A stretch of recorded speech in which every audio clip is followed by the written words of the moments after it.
Sergeant Darra Osamensa stood at the processing desk and watched the Crevel quartermaster stare at his equipment manifest the way a dog stares at a ceiling fan. The quartermaster's skin flickered pale yellow, then orange, then a color Dra had no name for. He had been told that Crevalin flicker was their version of facial expression. Right now, the quartermaster looked like a traffic light having a breakdown. "This item," the quartermaster said. He pointed a three-jointed finger at the knife on the table. "This is a listed combat instrument." "Yes." "It has no power cell." "No." "No targeting system." "No." "No charge cycle." "No frequency output." "No." "No." The quartermaster flickered a deep, unhappy green. He picked up the knife by the handle and turned it over. It was 11 in of carbon steel with a wrapped leather grip, worn smooth in exactly the places a hand would wear it smooth.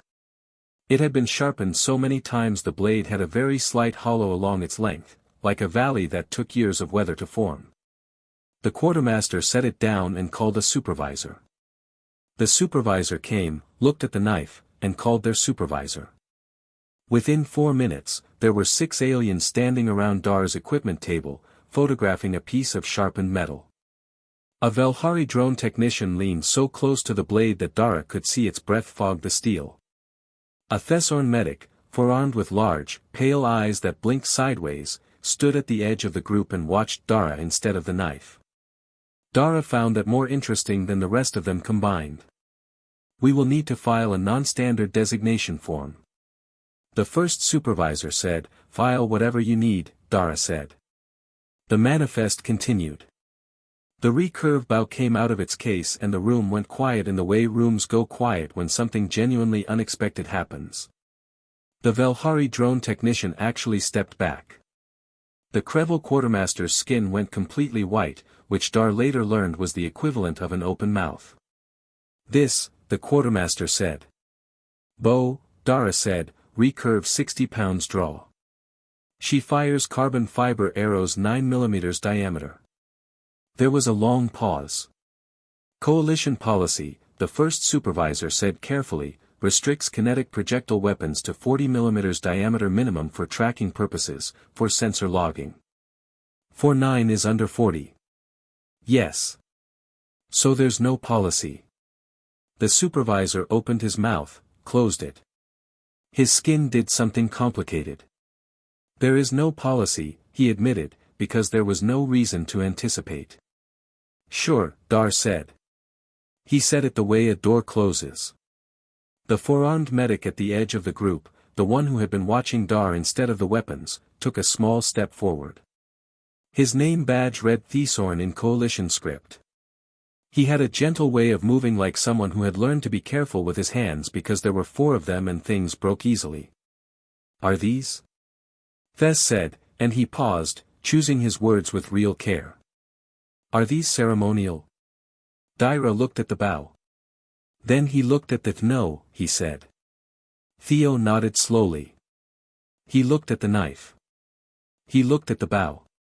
He looked at Darra with those pale sideways blinking eyes and said nothing else. And Darra found he respected that. The processing took another 40 minutes. Every item in Darra's kit that had no power cell, no frequency output, no electronic signature of any kind required its own non-standard designation form. There were 6 such items.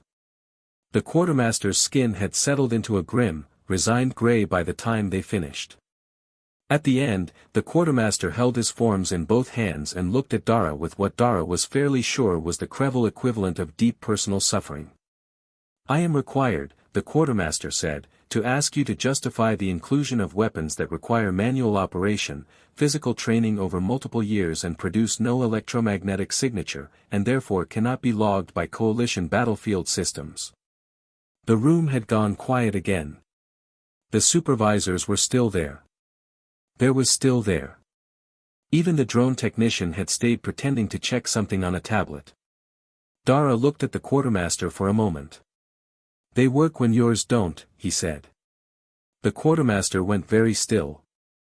His skin stopped flickering altogether, which Darra later learned was something Crevel almost never did. It was the equivalent of a human holding their breath. Nobody wrote it down. Nobody needed to.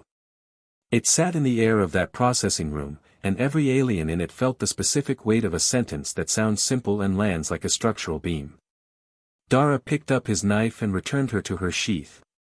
He picked up the bow and slung her across his back. He shouldered his pack.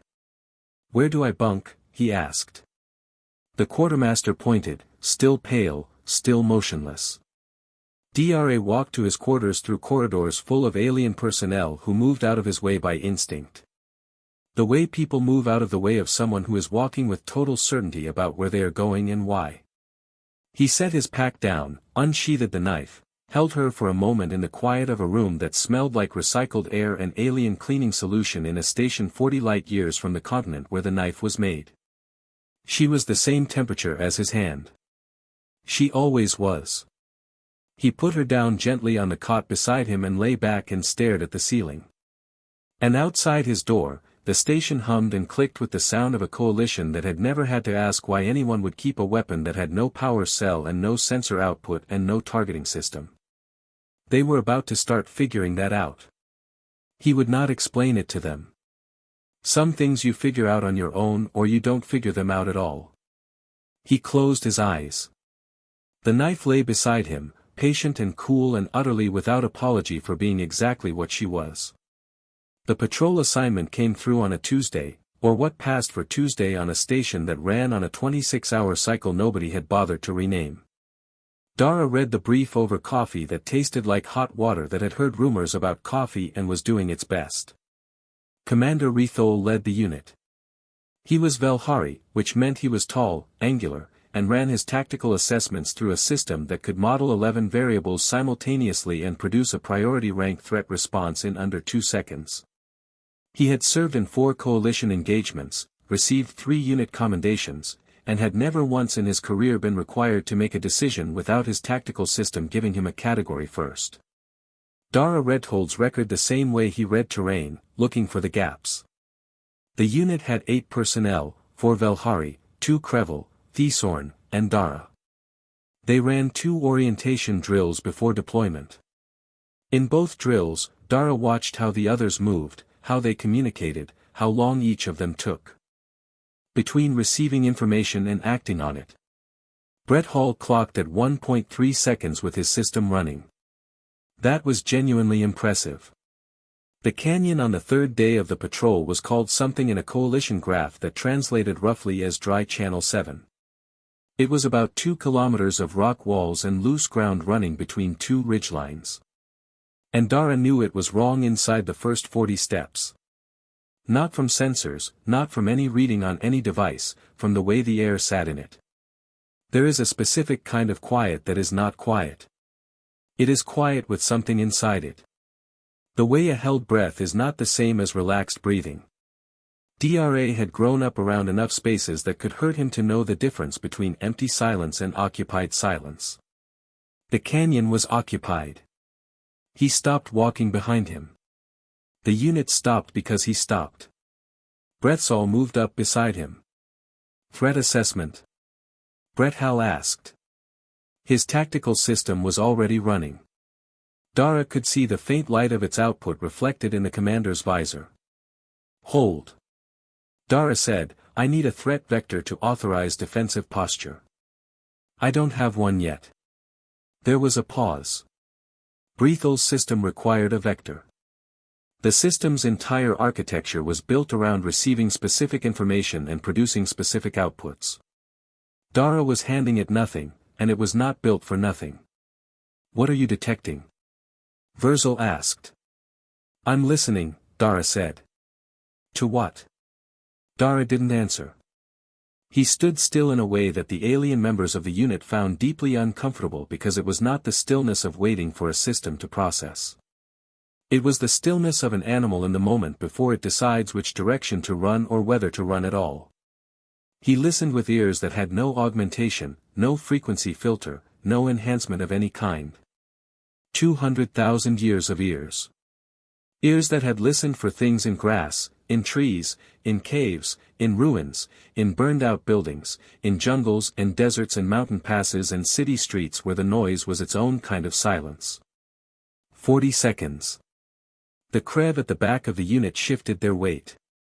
60 seconds. Breathel's tactical system registered nothing. No heat. No electronic signature. No movement. 90 seconds. There. A sound that was almost not a sound. Loose stone settling under weight that shouldn't be there. Directional. 45 degrees off the left ridgeline. Approximately 60 m, Darra unshouldered the bow. No charge cycle, no targeting acquisition tone, no electronic bloom. He knocked an arrow in one practiced motion that had been practiced so many times it had stopped living in the thinking part of his brain and moved into something older and quieter. He drew, he breathed, he released. The arrow crossed 60 meters of canyon air, and the only sound it made was the sound arrows make, which is a sound very few things in a coalition engagement expect to hear. The Murith scout dropped without a word. On both sides, every sensor array registered the threat exactly 1 second after it stopped being a threat. Brett Howell stared at the ridge, then at the shape on the ground 60 m ahead, then at the bow in Darra's hands. Your weapon made no sound, he said. Darra was already knocking a second arrow. She never does, he said. They cleared the canyon in 11 minutes. 2 more contacts, both resolved before coalition systems logged them as threats.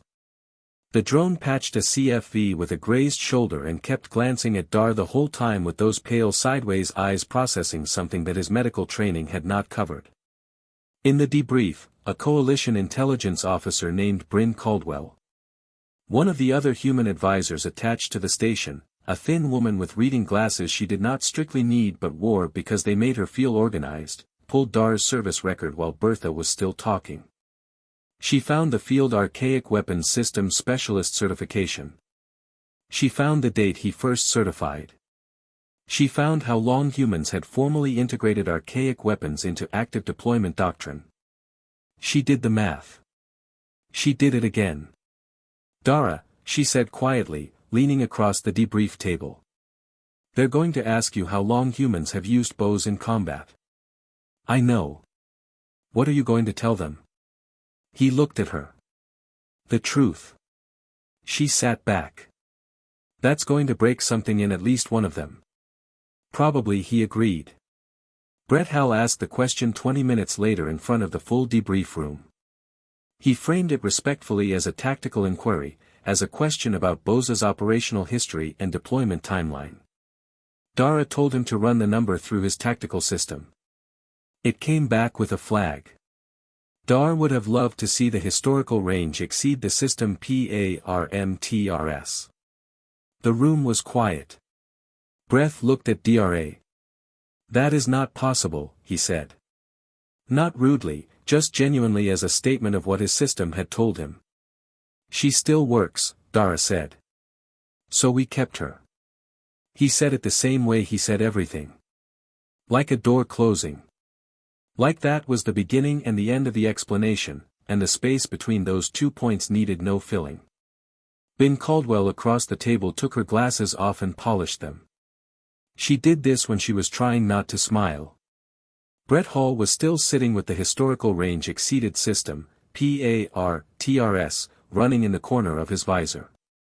He was trying to find the tactical framework for what had just happened in that canyon. And he kept arriving at the same problem. The threat was neutralized before his system knew it existed, by a weapon his system had no category for, operated by a human using senses his system could not replicate. He was an excellent commander. He filed the debrief accurately, completely, and with the particular discomfort of someone who has just discovered a gap in something they thought was complete. He flagged the report for coalition intelligence. He wrote in the notes field in very careful language that the humans' non-electronic weapons had neutralized 2 threats that coalition sensor arrays had failed to detect and that the human had identified the enemy presence through what appeared to be augmented auditory observation. He did not know how to write what he had actually seen, which was a man stand still in a canyon and listen with his body until the canyon told him what was in it, and then reach for a weapon older than the coalition's oldest member species, and put it to use with the calm of someone completing a task they have done so many times, it has become part of them. There was no form field for that. He submitted the report anyway. 3 floors above the debrief room in the station's intelligence processing wing, an analyst opened the report, read the flagged section, and sat back in her chair. She read it again. She forwarded it to her supervisor with a single line of annotation. The annotation said, "We may have been asking the wrong questions about the human unit." Her supervisor read it. Her supervisor forwarded it further up. The question of what the knife was for and what the bow was for and what it meant that a species had kept them working and deployed and in the hands of a trained soldier 40 light-years from the place they were made was moving through the coalition systems now. Nobody had an answer yet, but the question was loose. And in Darra's quarters, the knife lay on the cot beside him in the dark. Patient and cool, and old in the way that only useful things get old. Worn smooth in exactly the places it needed to be worn. Sharp in exactly the places it needed to be sharp. She still worked, so she stayed. These came to find him 2 evenings later, not officially, not with a form or a debrief request. He showed up at the door to Darra's quarters with 2 containers of something that was not quite tea, but was warm and had the decency to be honest about that, and he handed one to Darra without asking if Darra wanted it. Darra moved over on the cot and let him sit. The sound of the stone on the knife's edge filled the small room, steady, rhythmic, a sound that had nothing to do with any of the machinery humming in the walls around them. Thorn held his container in 2 of his 4 hands and watched. He had that quality Darra had noticed of being able to be present in a space without requiring the space to perform for him. Most of the aliens Darra had met in his first month on the station treated silence like a problem to be solved. Thorn treated it like the weather. You just waited for it to change or you didn't. And either way, you were still there. Where did she come from? Thorn asked. He had the careful diction of someone speaking in their 3rd language, choosing each word like a step on uncertain ground. Darra turned the blade in the low light. A forge, he said. In Ghana, a man named Kofi Sant, his father made knives, his father's father, he paused. She has been in 3 conflicts. 3 words for each piece. He stopped there. Thorn nodded. He looked at the knife for a while. Then he asked the question that Darra had been waiting for someone to ask because it was the obvious question, the one all of them had been circling since the processing desk on day 1. Do you carry old weapons because your new ones are not good enough? The stone moved along the blade. No, Darra said. The stone moved again. Then why? Darra held the knife flat, edge up, and looked at the line of it. You never lose someone, he said, and then he stopped. He set the stone down, never mind. The thesis was quiet. He did not push. He did not fill the space Darra had left open. He just sat with it. And Darra found that after a moment, the open space was not uncomfortable. It was just honest. I think I understand, Thorn said finally gently. You don't mean just true. But you're sitting here, so. Thorn blinked sideways. So, that's the whole thing right there. Thorn looked at the knife again. Does she have a name? Dra thought about it. No, she's just she. Why is she? Darra picked up the stone and resumed the slow, careful rhythm. Same reason ships are here. Same reason storms are she. He paused. Things that can carry you or end you. You show them that kind of respect. Thorn absorbed this. He was quiet for a long time. A Valhari general named Orthel passed the open door, saw Darra sharpening the knife, and stopped. Orthel was the kind of officer who spoke in full sentences, and expected complete answers. He had the build of someone who had never needed to apologize for taking up space. Sergeant, he said, that blade, could it be replicated? Modern composite materials, same profile, masses issued to human units as a backup instrument. Darra looked up from the blade. He held the general's eyes for a moment. You could make the shape, he said. He returned to sharpening. The general waited. Nothing more came. And the general said that was the answer. Darra said. The general stood in the doorway for a moment longer, then walked on with the expression of a man who had asked a simple question and received something he would be thinking about for the rest of the week. Thorn waited until the sound of the general's footsteps faded. You could have explained, he said. He would have heard the words, Darra said. He wouldn't have heard the thing underneath them. Those aren't the same. Thorn thought about this. What is underneath them? Darra was quiet for a moment. The stone moved. My grandfather carried a knife like this one, he said. Not this one. His own. He carried it through two things I won't name in a room this size. He came back. The knife came back. He gave it to my father. My father gave me this one. He paused. You can't mass-produce that. You can make the shape. The shape is not the thing. The stone said nothing. The stone moved along the blade. After a long time, Thorn said, in my world there is practice. When someone we have lost is carried to rest, we keep one small object of theirs. We call it a thread because we believe the person is still at the other end of it. Darra did not look up. We do not really believe it, Thorn said. We know they are gone, but we hold the thread anyway because letting go of the thread feels like losing them twice. The room was quiet except for the stone. Yeah, Darra said. That was all. Thorn went back to his quarters an hour later. He sat at his desk and did something he would not have admitted to in a formal report. He looked up the forge Darra had named, the name, the location, the record. It took him a while to find it. Coalition databases were not built for the geography of a single continent on a single human world. He found it. He sat with what he found for a long time. The forge was gone, destroyed in a conflict that the database listed with a date and a region and a casualty estimate. The conflict was one Darra had been deployed in. The database listed Darra as one of the personnel who returned from it. The man named Kofi Asant was not listed among those who returned. Thorn closed the database. He sat in the dark of his quarters and held his warm container of not quite tea and thought about threads, about the thing at the other end of them, about a man standing at a processing desk with a knife on a table and 6 aliens photographing it like it was an artifact. And the man saying nothing, just waiting for them to finish because the knife did not need their understanding to be what she was. She still worked. The next time Darra sharpened the blade, Thes came and sat across from him again. He brought 2 containers of warm things. He did not ask any questions. He just Saturday and Darra, who had not asked him to come and would not have asked him to, moved over on the cot to make room. The sound of stone on steel filled the small room.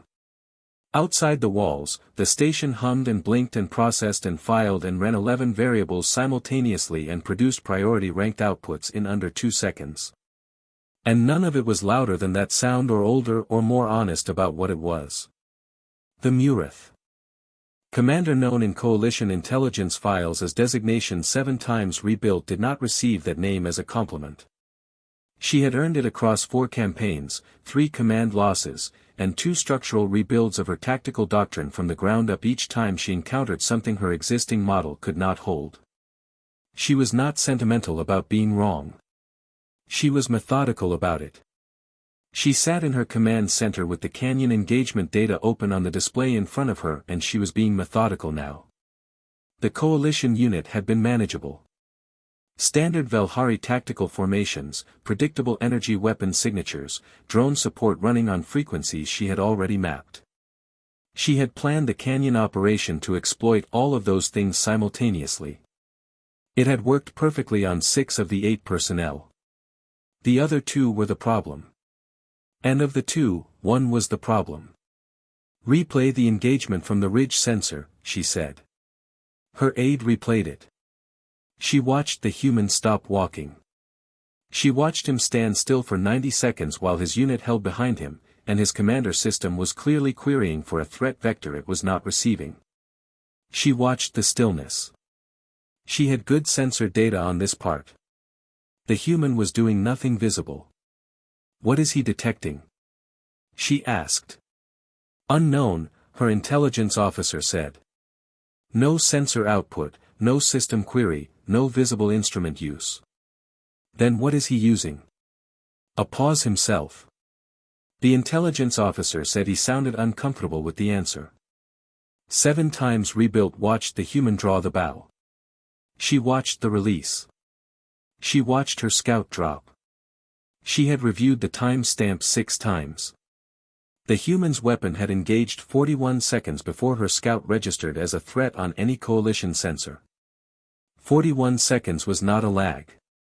41 seconds was a different category of weapon entirely. He detected a concealed target through augmented biological observation, she said, and engaged with a weapon that produces no electromagnetic signature. Yes, Commander. Our countermeasures are built around electromagnetic signature detection and frequency jamming. Yes, Commander. She closed the engagement data. He is not an anomaly, she said. He is a doctrine. Find out how many of them there are. The intelligence report came back in 3 days. It was longer than she expected and less reassuring than she needed. Humans have been formally integrating archaic weapons systems, bows, bladed weapons, chemically propelled projectile weapons into active deployment doctrine for decades. Not as ceremony, not as tradition, as tactical supplements for environments where electronic systems failed, were jammed, or were detected and targeted. The reasoning, as far as her intelligence officer could reconstruct, was simple. Every other species in the coalition had upgraded linearly. New weapons replaced old ones. The old ones went into museums or storage or were melted down. Humans upgraded and kept. The old weapons stayed active, stayed trained, stayed deployed. 7 times rebuilt, I read the report twice. They kept obsolete weapons operational, she said. Yes, Commander. Why? Her intelligence officer was quiet for a moment. The report suggests, he said carefully, that humans do not fully believe the obsolete scenario will not recur. She thought about this. They have better weapons now, she said. Yes. And they kept the old ones anyway. Yes.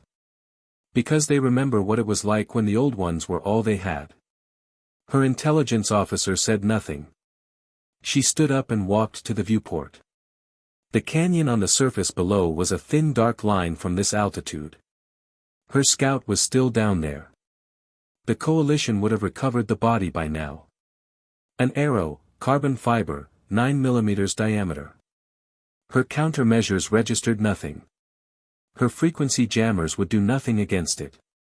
Her thermal detection systems would catch the human's body heat, but not the weapon's output because the weapon had no output. The weapon was a human body, a bent piece of manufactured composite and a string. She had spent 4 campaigns building systems to defeat systems. The human had walked around the outside of all of them with a piece of engineering that was older than her civilization. She turned back to the room. Prepare a full suppression operation. She said, I want every electronic system in that coalition unit non-functional. Communications, weapons, navigation, medical, all of it. The humans' archaic weapons will still function. Her intelligence officer said, I know. Then how is suppression? We will be ready for him, she said. We know what he has. We know what it does. We will be ready. She was not ready. The suppression operation was technically perfect. Every coalition weapon system went down. Communications were dead. Drone support was offline. The Valhari tactical systems were running on backup only. The coalition unit was effectively fighting with their hands, which it turned out was a thing humans had been preparing for since before they had metal. 7 times rebuilt watched through the one drone she had kept off frequency, broadcasting on a narrow band her people had used since before the coalition existed and therefore not included in the coalition's jamming protocols. She watched the human. He did not hesitate when his radio went down. He did not look at his equipment in confusion. He reached for the knife the way you reach for something you have carried so long it has become part of the weight of you. The thing you stop noticing until you need it and then your hand is already there. What came after was not tactical. She could not file it as tactical. She had the sensor data and she could see the numbers and the numbers made sense, but the thing underneath the numbers did not have a name in any language she worked in. He was not fast exactly. He was efficient in a way that was more than fast. Every movement was the minimum required for the outcome, which meant it was also the fastest possible version of that movement. But it was not speed that defined it. It was the absence of anything extra, no hesitation, no recalibration, no moment of processing between deciding and doing. Her people had trained for hand-to-hand engagement. They were good at it. The human was not good at it. The human was inside a different category. The human was doing something that had been trained into him at a level below his thinking. Something that had been trained into the humans training him below their thinking. Trained down through generations of people who needed it to work when everything else had stopped working. She gave the order to disengage. Not because she was losing on numbers. They had the numbers. She gave the order because she was watching through that narrow band drone and something below her tactical thinking told her to stop. Something old, something that recognized what it was looking at. Her intelligence officer sent the after-action request. She sat down to write the tactical note on the human unit and found that she was writing something different from what she intended. She had intended to write a conventional threat assessment, weapons profile, engagement range, countermeasure limitations. She wrote, "Do not engage the one with the old weapons in enclosed space." She paused. She wrote, "Do not engage him when communications are down." She paused again. She wrote, "Do not make him feel cornered. His civilization has been cornered before. They survived it. The old weapons are proof of that. They are not traditional. They are not sentient. They are a species saying in the plainest language available, we were here before you found us and we will be here after this is over." She stopped writing. She looked at what she had produced. It was not a tactical assessment. It was something closer to a recognition. A species identifying another species across a gap of technology and biology and history and arriving at a piece of information that the tactical systems could not generate. These are not people who forgot to upgrade. These are people who upgraded and remembered anyway. She filed the note as priority 1. She closed the display. She thought about the canyon, about the 41 seconds, about a weapon that made no sound and left no signature and hit something her sensors had not found yet. She had built her career on being methodical about being wrong. She was being methodical now. She did not know what to do with what she had found. That was, she supposed, where you started. The ceremony was held in Bay 7, which was the largest space on the station that wasn't a hangar and smelled significantly better than a hangar, which was the best that could be said for it. The coalition had strung lights along the upper supports, which gave the whole thing the feeling of a celebration being assembled by people who had read about celebrations, but attended very few. Darra stood in his dress uniform at the back of the formation and looked at the lights and thought they were trying. He respected trying. The award ceremony was officially for the unit's performance in what Coalition Command was now calling the Dry Channel Engagement, which was a name that made the canyon sound like a plumbing problem. Breathsaw was receiving a unit commendation. The Crevel were receiving something that translated roughly as a merit of tactical endurance. Thessavorn was receiving medical service recognition. Darra was receiving something the form called Distinguished Non-Standard Tactical Contribution. Ben Caldwell had read him the name of the award from across the mess hall table 2 days before the ceremony and then looked at him over her glasses. Non-standard, she had said. Sure, he had said. She had gone back to her coffee. The bow was across his back. The knife was at his hip. He had not been asked to leave them in his quarters, and he had not volunteered to. Nobody on this station had yet found the right words to tell him his weapons did not belong at a formal function because nobody on this station had yet found the right words for what his weapons were. Coalition intelligence had intercepted and translated 7 times Rebuilt's tactical note 3 weeks before the ceremony. Darra had not been shown the full text. He had been shown the last section. Ben Caldwell had brought it to him. She had printed it on physical paper, which was how he knew she wanted him to have something to hold. He had read it twice. He had folded it and put it in his breast pocket. He had not talked about it. Brett Hall gave the official commendation speech. It was a good speech. It covered the tactical facts of the dry channel engagement accurately and in detail and entirely missed the thing that had actually happened. The way a photograph of a fire is accurate about the shape of the fire and tells you nothing about the heat. Then they stood up. He was not on the program. He stood up from his seat in the middle of Rethol's closing remarks and Brett Hall, to his genuine credit, stopped mid-sentence, and looked at him, and then sat down because there was something in the way Thess said this was not an interruption. This was something that needed to happen. Thess spoke slowly. He was still working in his third language, and he took his time with it. He talked about a forge in Ghana, a name, a man. He talked about what he had found in the database. He talked about what it meant to hold a thread when the person at the other end of it was gone, and how you did not really believe it helped, and how you did it anyway, and how that was not weakness. He said that word clearly, not weakness. He looked at Darra while he said it. Darra looked at a fixed point on the wall above the lights. His jaw moved once, then it stopped, then it was still. The room was quiet on the way. A room goes quiet when it has been handed something it needs to sit with. Brett Hall spoke again after Thesorn sat off script. He set his prepared notes to the side and asked Darra if he would speak. Just speak. Not a formal address. Just explain the weapons to the assembled coalition, as many of whom could fit in Bay 7 were here standing along the walls because the seats were full. Darra was quiet long enough that the silence became a kind of answer on its own. Then he stepped forward. He did not speak from notes. He did not move to a podium. He stood where he was with the bow across his back and the knife at his hip and looked out at the room. Every species here has upgraded, he said. You got better weapons. You retire the old ones. We did too. He paused. We also kept the old ones. He let that sit. You want to know why? He said it was not quite a question. The room was full of people who wanted to know why. Because we didn't always have the better ones, he said. And we remember what that was like.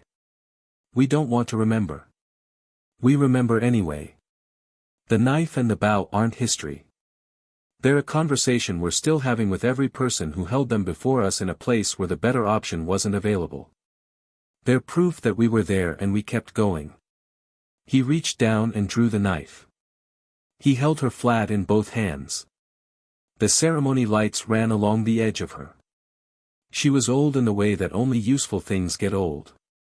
She was smooth in the places hands had worn her smooth. She was sharp in the places she needed to be sharp. She had been made in a forge that was gone. She had been carried by a man who was gone. She had crossed 3 conflicts in 40 light years and ended up in a bay full of aliens who had no form field for what she was. She still works, Darra said. So she stays. He returned her to the sheath. The room did not applaud. It was not an applause moment. It was something else.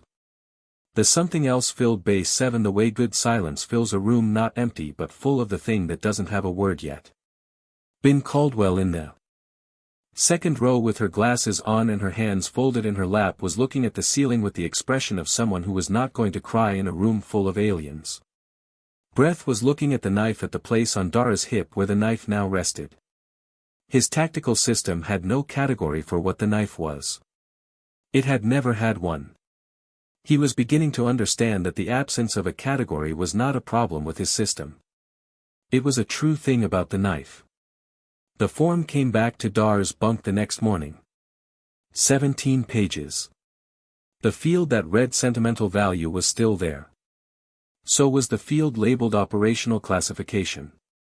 So were 15 other fields that reached for the same thing from 15 different directions and came away with nothing each time. Darra crossed out every pre-printed option in the operational classification field. He wrote 2 words in the margin in small neat print. Still works. The clerk who processed the form read it. She held the form for a while. Then she typed it into the database exactly as written because there was no policy for what to do when a soldier answered a 17-page form in 2 words. And the 2 words were more complete than the 17 pages. The entry sat in a coalition database under a classification field that had never been used before and has never been used since. It was not an exciting field. It was 2 words. It didn't explain anything. That was the point. In a Murith archive, in a wing reserved for Priority 1 intelligence assessments, 7 times rebuilt tactical notes are flagged and unresolved. She had never encountered the human unit again after the canyon. She had moved to a different theater of operations. She had rebuilt her doctrine a 5th time and then a 6th. She did not remove the flag from the note. She thought about the canyon more than she filed reports about. She thought about the 41 seconds. She thought about a weapon that made no sound and left no signature.